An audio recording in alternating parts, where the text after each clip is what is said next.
Men hamisha urushga kirganman, Xudoning yo'lida shahid bo'lay deb kirganman. Badanimda bir barmoq qo'ygili joy yo'q etga qilich tegmagan bo'lsa, lekin hech o'lolmaganman. Oxiri eshakda o'limida bo'lib to'shagimda o'lyapman deganlar. Ulamolar bahs qiladi. Odamlar bo'lgan bir urushga kirganda o'lib chiqqan. Nimaga shuncha yuzlab urushga kirib Xolid ibn Valid nimaga o'lmay chiqadi deydi. Hazrat Tahonaviy rahmatullohi alayhi aytadiki, men bu sirni tushunmaganman. Nima siri bor ekan buni deb ustozimiz Hazrat Yaqub Nanutiyning yonlariga kirib, Hazrat nimaga Xolid ibn Valid urushda o'lolmagan, to'shagida yotib o'lib qolgan desam, uni Hazrat payg'ambar alayhisalom Xudoning qilichi deganlar-da deganlar. Agar urushda bir banda uni o'ldirib qo'ysa, Xudoning qilichini banda sindirgan bo'lib qolardi degan. O'shancha Alloh taolaning o'zi o'ldirgan, birov bandani vosita qilmagan.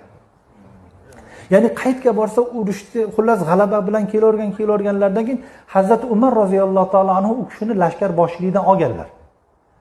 Abu Ubaydatul Jarrohni lashkar boshi qilib saylaganlar.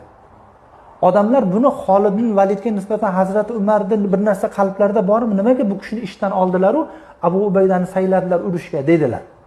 Shunda Hazrat Abu Ubayda roziyallohu taolo anhu urushga borib yutib kelgan ekanlar. Yutib kelgandan keyin odamlarga aytgan ekanlar, ko'rdilaringmi? G'alaba Xolidning qo'lida emas, g'alaba Xudoning qo'lida degan ekanlar. Odamlar e'tiqodi buzilib qolgandan boshlaganda, deb Xolid qaytga borsa yutib kelaveradi. Buni qo'lida g'alaba deb o'ylagan.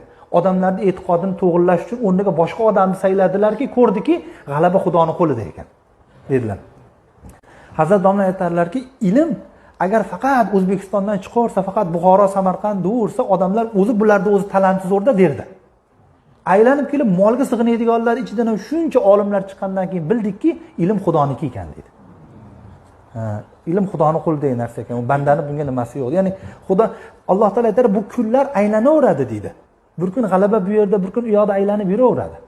Bu hozir aylanib masalan Hindistonga o'sha yerga masalan borib qolgan. Aylanib yana ertadan yana qayergadir boradi. Masalan.